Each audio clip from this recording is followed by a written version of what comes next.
It was a Tuesday night when the pattern broke. Grace always came home by 6:30. At 8, the chicken parmesan sat congealing on the table.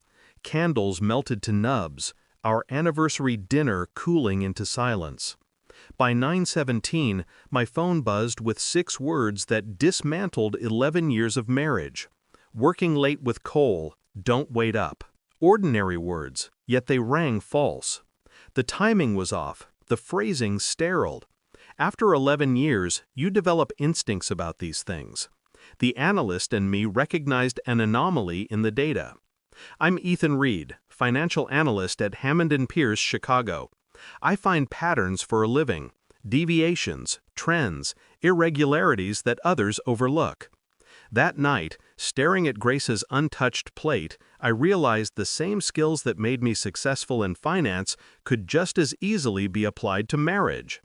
At 10:04, I opened my laptop and logged into our shared cloud drive, a relic from the early days of our relationship, when sharing everything seemed romantic. Within minutes, her messages appeared. And there he was. Miss you already. Can still taste you. Cole Sanders. Her boss, the man who'd eaten at our table, toasted our wedding anniversary, shaken my hand with friendly deceit. I scrolled through months of messages. Hotel receipts, whispered promises, and plans for a life in California. They weren't just lovers, they were conspirators, architects of a future that excluded me. But I didn't rage, I didn't scream. Instead, I opened a spreadsheet and began cataloging every message, every transaction, every lie. Columns labeled date, time, amount, location, note. The husband in me was dying, but the analyst was thriving. When she returned the next morning, hair damp, perfume unfamiliar, I greeted her with coffee and avocado toast, perfectly sliced. She smiled nervously. "You're up early." "Couldn't sleep," I said. "Big project on your end?" "Next-level tech pitch," she lied smoothly. "Everyone worked late." "Must be stressful," I replied. My tone was mild, my eyes were not. I saw every micro-expression, the twitch at her temple, the pause before she met my gaze. I filed them away like data points. That night, I played the perfect husband. I bought her favorite wine, ordered pasta from the Italian place she loved, even remembered our anniversary. She looked startled. "Ethan, I forgot." "It's fine," I said lightly. "We'll celebrate tonight." For a fleeting moment, we almost resembled our former selves. Then her phone buzzed, and the illusion shattered. Over the next 2 weeks, I perfected the art of pretending. While she rehearsed her lies, I built a case. Cole had been expensing their affair to the company. Hotel rooms disguised as client meetings, $1,000 dinners labeled business development. When I accessed their accounting software through a consulting connection, the truth emerged like a tumor under fluorescent light. Cole wasn't just a philanderer, he was a thief. And Grace, my wife, was complicit.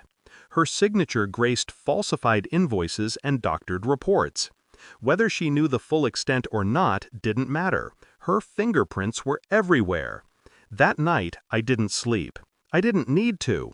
I had a plan. Finding Amanda Sanders, Cole's wife, was easy. A public profile, charity photos, a life curated for envy. I sent her an anonymous message, a single screenshot, and an invitation to meet. We met in a Bucktown cafe. She arrived crisp and controlled, her eyes sharp enough to cut glass. "I almost didn't come," she said. "I appreciate that you did."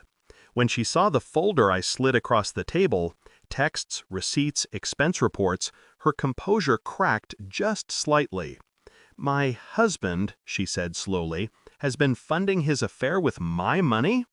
"And the company's," I said, "roughly $300,000 over 3 years."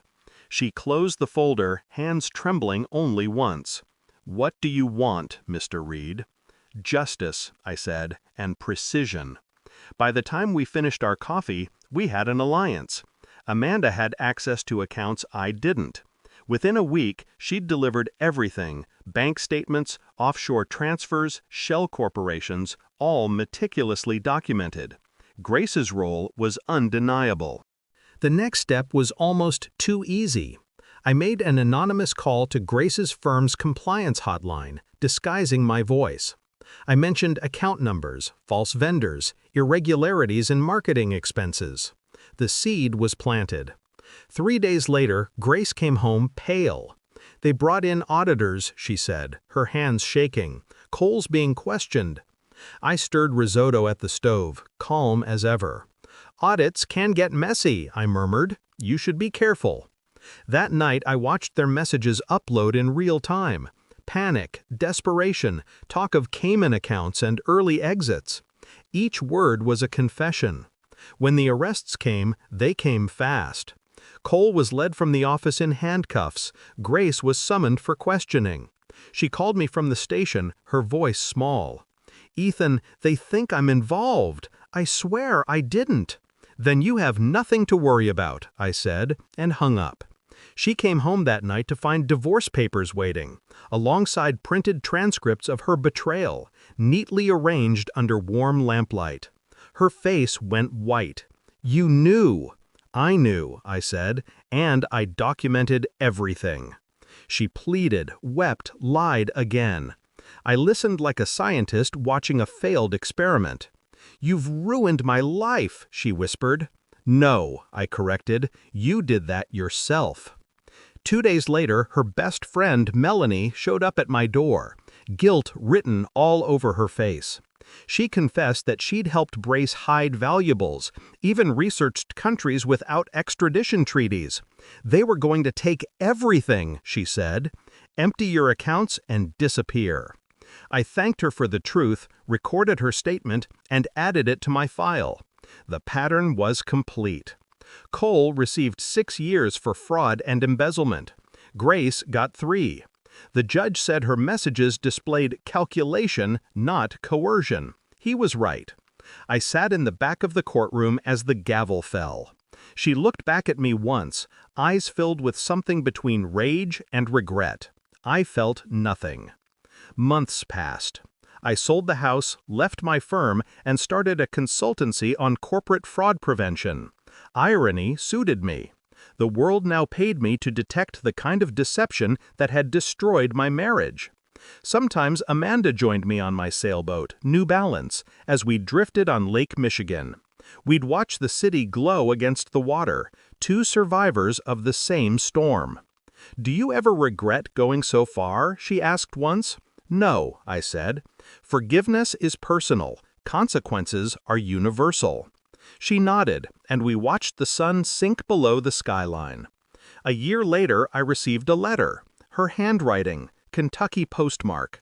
"Ethan, you were right. The grass that looked greener was painted plastic. I don't ask forgiveness, only that you know I finally understand what I destroyed. Grace." I folded it once and placed it in a drawer. Not to treasure, not to forget, just to keep, like a record in a file that's been closed, balanced, and reconciled. Life moves forward, and so do I.